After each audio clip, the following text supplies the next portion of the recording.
বাচ্চা ডাস্টবিনের মধ্যে রেখে গেলে কি হইতো? মহিলা যাইতো ভাবছস? তোর সব চিন্তা দূর হইতো ভাবছস? না, হয়তো না।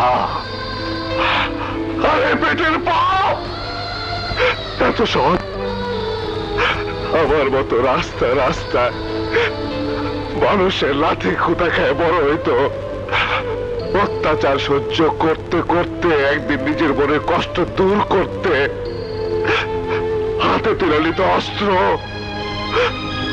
কত মানুষ! এই মাতারি, তুই কি চাস এই বাচ্চার অবস্থা আমার মতো হোক? তাহলে ক, সমাজের মানুষকে ক, বাংলাদেশের মানুষকে ক, এই বাচ্চার অবস্থা আমার মতো হোক। অনেক বুঝি বাবা, ওই খাইলে দেও, ওই ওর মুখ বুঝতে পারছি। চুপ কর, চুপ কর, চুপ কর। আমার আর তোকে চেহারা চিনতে বাকি